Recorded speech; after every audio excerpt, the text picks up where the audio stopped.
Segunda de Samuel capítulo 3 nos dice lo siguiente: hubo una larga guerra entre la casa de Saúl y la casa de David, pero David se iba fortaleciendo mientras que la casa de Saúl se iba debilitando. Y claro, pues David contaba con la bendición del Señor. En cambio, Abner había sido rebelde y puso a un hijo de Saúl como rey. Finalmente estaba yendo en contra de los designios del Señor. Por lo tanto, obviamente se iba a debilitar. Finalmente, Abner reconoce esto y trata de hacer un pacto con David. David lo acepta. Y pasa que cuando Joab se entera de este pacto, de este compromiso que había hecho, que finalmente era de beneficio, es decir, era unir nuevamente a todo Israel y que no estuvieran en conflicto, que no estuvieran en guerra, que se acabara toda aquella cosa y finalmente David fuera el rey. Pero ¿por qué se enoja Joab? Se enoja porque Abner había matado a su hermano. Entonces manda a llamar a Abner, lo engaña y finalmente, estando ellos dos solos, lo mata.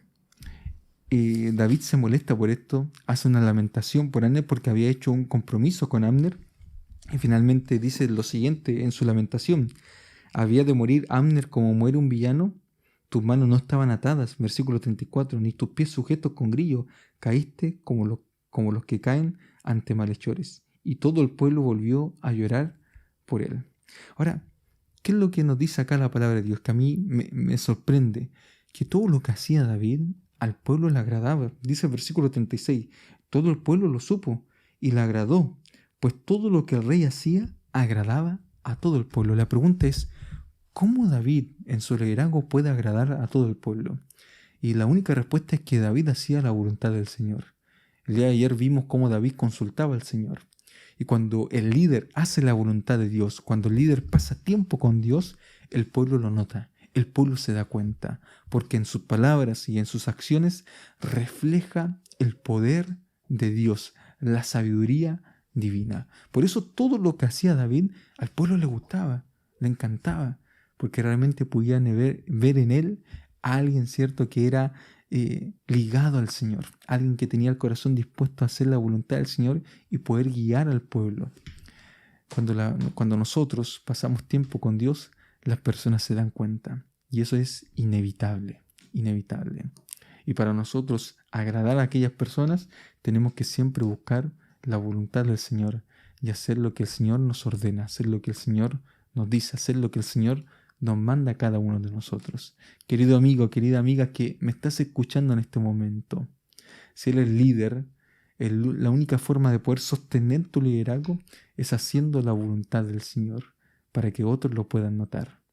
Que el Señor te acompañe en este día, que el Señor te bendiga, que nosotros podamos ser como David e influir de tal manera a las personas que ellas puedan darse cuenta, puedan agradarle, porque simplemente nosotros estamos dispuestos a hacer lo que el Señor nos ordena, lo que el Señor nos manda, lo que el Señor nos aconseja, que Él dirija cada decisión de nuestra vida. Que Dios te bendiga. Vamos a orar.